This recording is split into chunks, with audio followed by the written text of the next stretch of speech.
Hello, I'm Carolyn Blacksotier, and welcome to Kaleidoscope, your guide to the arts in Harford County. The arts unify communities. And here on Kaleidoscope, we keep you up to date on the county art scene, highlighting local artists and organizers who are working to bring all of us together, making Harford County a better place to live and thrive. So, let's get started.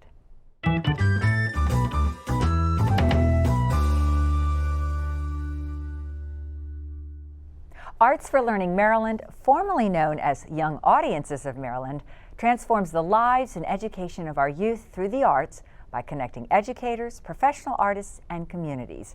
Joining me with all the details on their recent name change and the positive impact they're having in Harford County schools is Jessica Hebron, Chief Program Officer of Arts for Learning Maryland. Good to see you and meet you. Well, thanks for having me here in Harford County. Yeah, well, Harford County, as you know, so many of the residents of Harford County love the arts and really cherish what it means to their children and to the community at large. So we're really excited you're actually here in Harford County.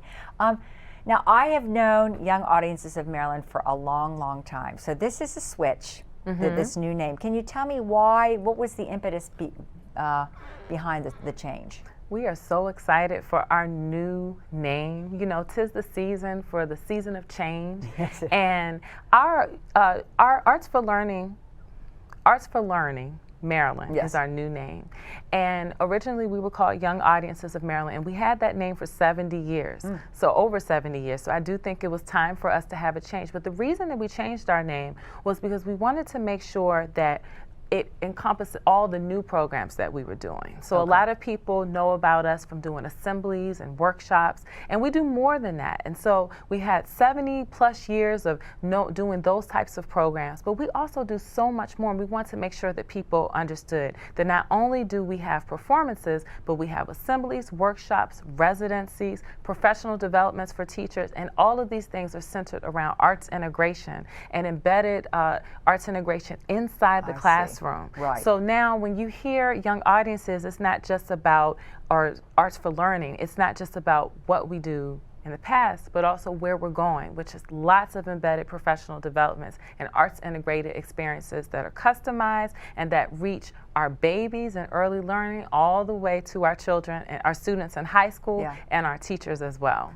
Well, it's interesting because arts can really be used to teach very important educational skills, correct? Yeah. Yes. Most definitely. And Arts for Learning really puts that out there now. Yes. So that's terrific. So let's talk a little bit about these new kinds of programs. So you say there are residencies, you named a couple different things. Can you give me some more specific examples of how that can work? Oh, yes. So I want you to walk with me to your favorite Harford County elementary, middle, or high school, you know, and I want you to walk down the classroom and think about, you hear some music coming out of the classroom. You're a musician, so you know, you're hearing this music, but it's not coming from the music classroom. It's actually coming from the math class, and the students are learning about how to create fractions through music.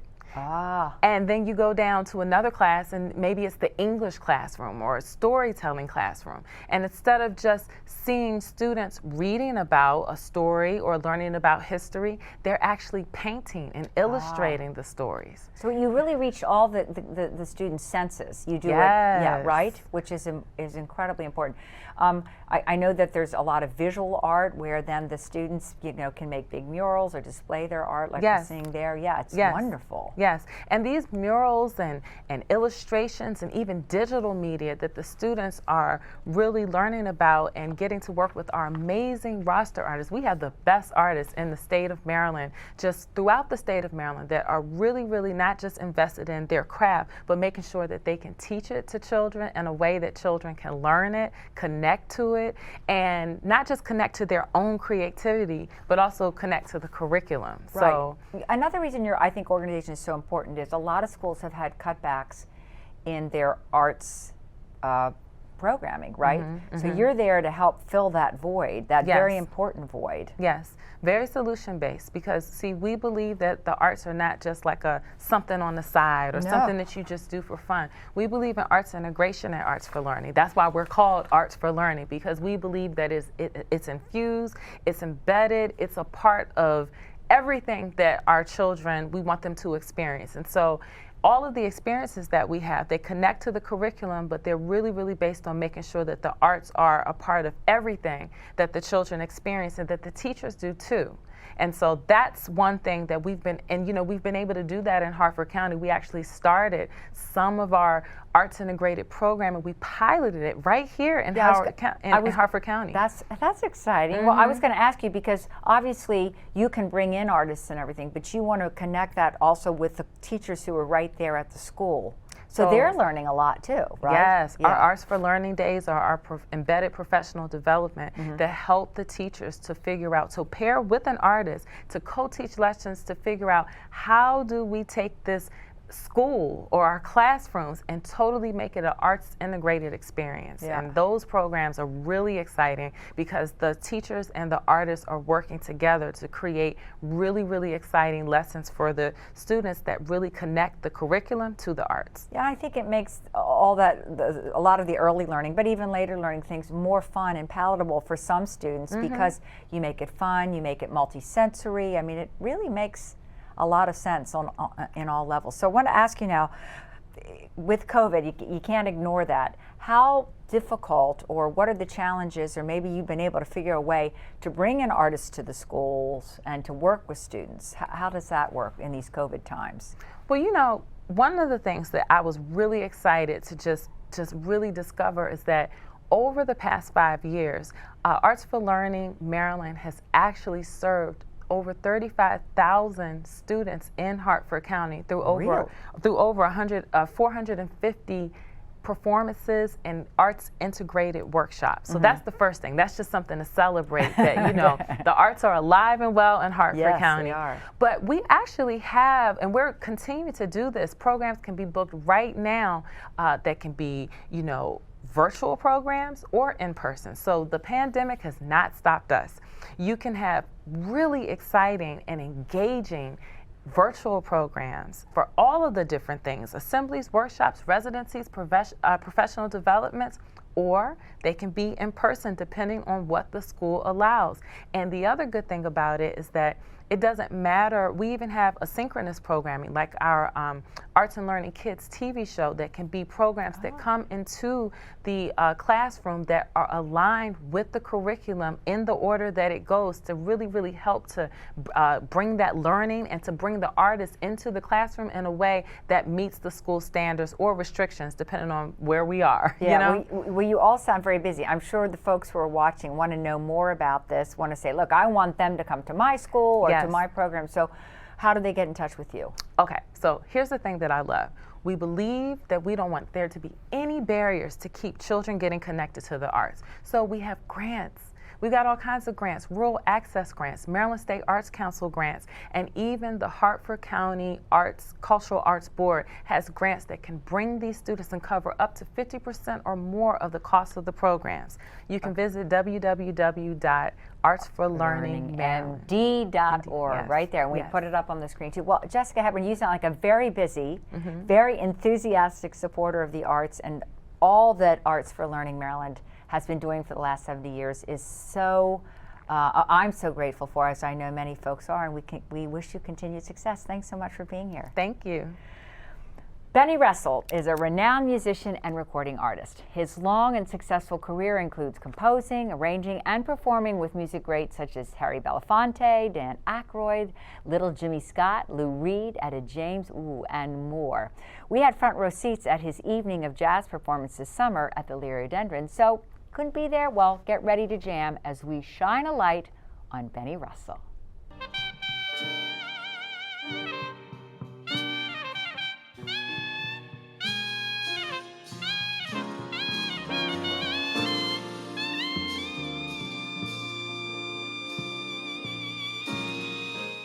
A band leader, a composer, a performer, a musician, a teacher. I'm all of those. I'm also a father, I'm a husband, I'm a son. So people have these multifacets of themselves, and I have, you know, these multifacets of me.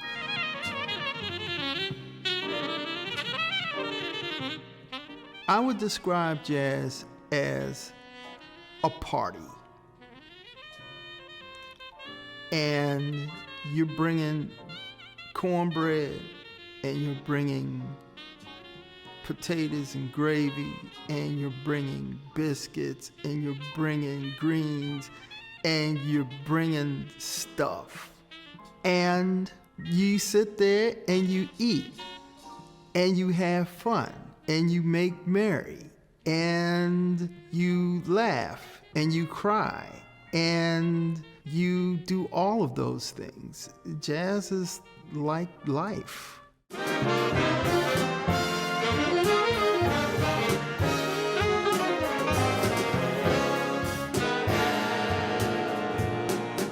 It is an American music that was born in New Orleans, and it is a music that involves improvisation.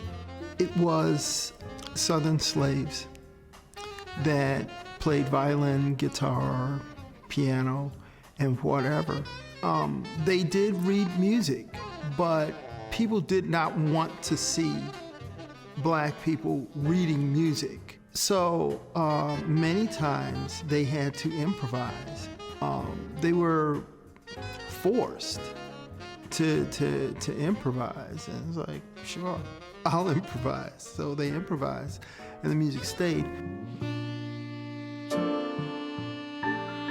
There was a gentleman who played for Duke Ellington a while ago, and we were waiting to see Miles Davis. We got off the road with Duke, and this white band called me, and it paid $100, and I was like, sure, I'll do it. And they told him, now, to take this gig, you're on the gig, but to take the gig, you have to memorize all of the music, because they don't want to see black people reading music. If you don't do it, then we'll all lose the gig. And that was customary for black people playing in white bands. You know, it's like, well, you're gonna have to memorize the book. And I mean, these books were that thick. And they had to memorize the music.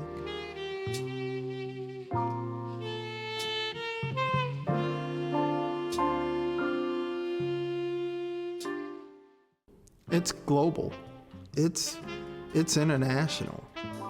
There are Japanese jazz players. There are Afghani jazz musicians. There are Iraqi jazz musicians. There are African jazz musicians from all parts of Africa. The European, Jan Hammer, was a jazz musician, and just on and on and on.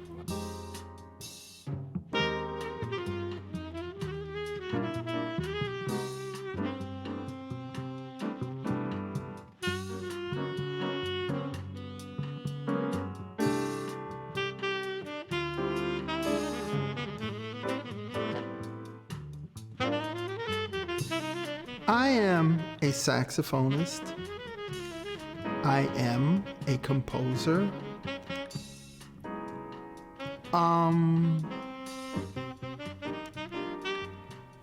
And I am just me.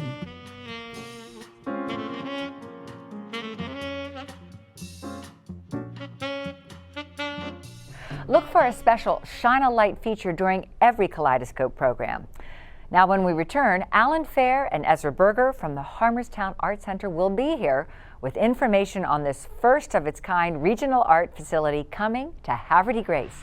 Stay tuned.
Maryland State Arts Council relies on a diverse array of experts from across the state to serve as paid panelists, editors, jurors, judges, and coaches.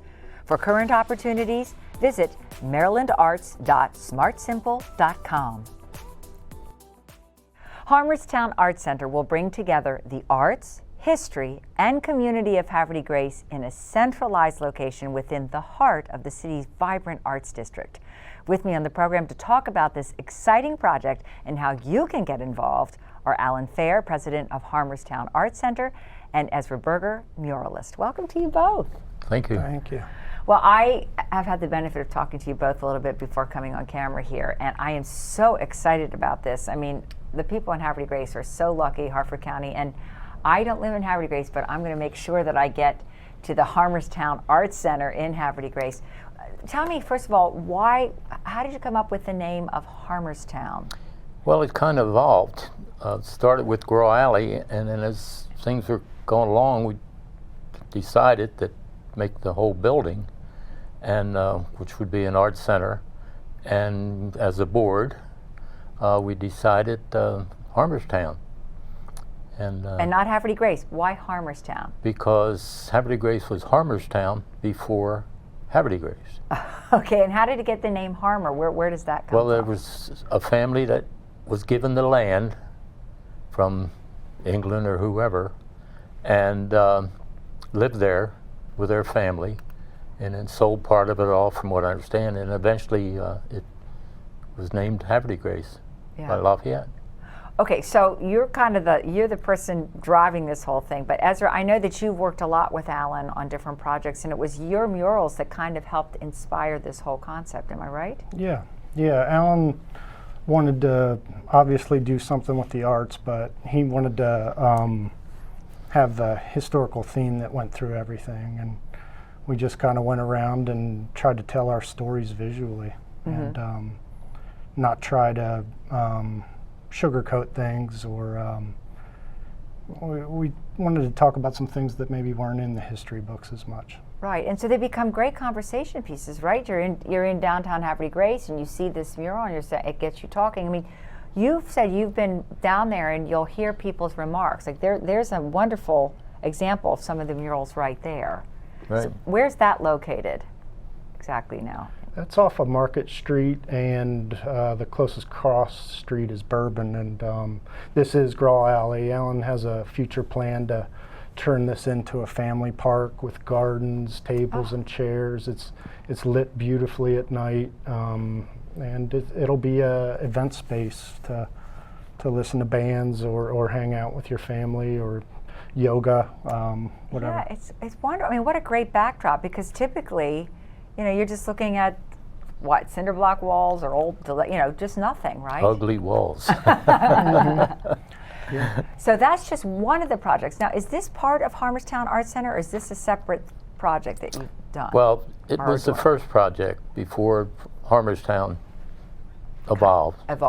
And so once we got going, and then I've got some other people involved as friends, and became board members, and we wanted a name, and we wanted to be a nonprofit, so we come up the name with Harmerstown, and now we're a 501c3. Right. We are a nonprofit, yeah. Okay, so you're talking about a big building, what, 31,000 square feet? 31,000 square feet, Okay, yeah. what's going to be in that building? Tell me a little bit. Oh, there's going to be art studios, there'll be all kinds of studios. There'll be a wood shop, metal shop, kilts, Wow. jewelry. It could be anything to do with art. There'll be Gallery space, probably up to 25 to 30. Wow. There'll be a classroom, several classrooms. There'll be a store where the artists can sell their goods, and people can buy gifts. And there also will be the Havre de Grace Museum. Oh, wow. So you're really bringing everybody in. It takes a village, right? You're bringing all the different folks in. And then also, I understand there's going to be some apartments then. So it's kind of a mixed-use building as well. It is. There's 7 apartments that are upstairs, and they're staying. Yeah. But everything else will leave when it becomes totally Harmerstown Arts Center. So Ezra, what role are you playing then in the Harmerstown Arts Center? Because we know what you did previously. with the alley? Yeah, I'm kind of there for whatever labor really needs to be done to help the process along. If demolition on the interior of the building I've done, but usually it's just mostly focusing in on the arts and the overall aesthetic of what Alan wants the place to feel like. Right, Yeah. right. So right now we're just mostly trying to turn an old dilapidated alley into a fun, energetic space that people are talking about and excited about. So. Well, there we're looking at another example, and I see a horse and racing. Can you tell me about that a little bit? What either Ezra or Alan? I know you both can speak to this. I'll tell you, there's Alan there.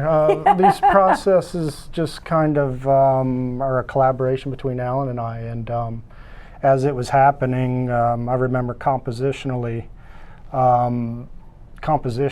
it was off to the left, and then all of a sudden Alan will come along and say, hey, we had 4 jockeys that were brothers, the Mergler brothers, and it needs to go off here to the right. So the whole time Alan and I are just kind of kicking ideas back and forth, and it's been fun. And that was Seabiscuit. I know that name. in Well, racing. on the other side is Citation. Now, Seabiscuit was there in '38, Okay. so I didn't see that. But I did see Citation actually run on a Monday, and on a Saturday, the Chesapeake Stakes lost to Saggy, the first race he lost. Oh, my. Come back. Saggy was a fast, short race, half miler. Yeah. Citation was a miler, so it took him a little while to get going. Yeah. But then on Saturday, the Chesapeake Stakes, he just left everybody In the behind dust, yeah. and went from there to win the Triple Crown. Wow. So again, this is an example of a mural telling a whole history to Harford County that people may not know about, It's right? it's a history lesson just being there. And visually just Alan's beautiful. lived that time period, and he it was something very special to him as a young man, and I kind of got to learn it through his, his storytelling and enthusiasm for it all. Can't tell you all my stories. No, we need more than a half, 8 minutes. But Yes. we've put up the website, harmerstown.org. I know, Alan, you do a lot. You're sort of a one-man band, but as we said, it kind of takes a village and more to do this. So if people want to get involved, how can they? They can go to the website and see what we're doing and contact us. Volunteer for different jobs we might have. Yep. And of course, we can always use money. We're in for grants, and hopefully going to get the grants. And You bet. the county, we're looking forward to county helping, which I know they will. corporate sponsors. Corporate sponsors, and Sure. so that'll move it along quicker, really. I bet it will. Yeah, because Yeah. I know you said 2 to 3 years. Worst case scenario, you want this to happen now. So. I'd like to see it happen in a year. Okay, there you go. He's Well, up the ante. you know- All right, well, I want to thank you both, and great congratulations and gratitude for all that you're doing for the arts here in Havre de Grace and for Harford County and the region. Thank you so much. Well, come see us. Okay, I will. I will. And there's more to come on Kaleidoscope, so don't go away. We'll be right back.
Arts advocates, please save the date of Thursday, February 17th to preserve Maryland State Budget Arts funding at Maryland Arts Day. Welcome back to Kaleidoscope. As the government-appointed local arts agency, the Harford County Cultural Arts Board is the premier local resource for arts organizations, for artists, and for you, our county residents. The board's mission is to preserve, enhance, and promote the culture of Harford County, Maryland. The Harford County Cultural Arts Board proudly announces exciting updates to the Arts and Education Grant Program. Grants awarded for activities through June 30th can support 100% of the cost of arts and education programs for in-person and virtual audiences, whether artists are brought on site for small group learning or large-scale performances, or audiences that travel to Maryland and Washington, D.C.'s museums or arts performances. Arts and education grants may be used to support high-quality arts experiences for underserved audiences of any age. Updated program changes now invite applications from government and community-based nonprofits, as well as public and private schools and after-school programs. Go online or contact the Harford County Cultural Arts Board to learn more about this program, designed to provide equitable access to lifelong learning and the arts for our community. And that wraps up today's program. Thank you for watching Kaleidoscope, produced in partnership with the Cultural Arts Board of Harford County and aired exclusively on Harford TV. A reminder to celebrate the season by enjoying and supporting the arts. Treat yourself to one of the many concerts, performances, galas, or exhibits during the holidays. There is truly something for everyone. From all of us here at Kaleidoscope, happy holidays. I'm Carolyn Black-Sotier.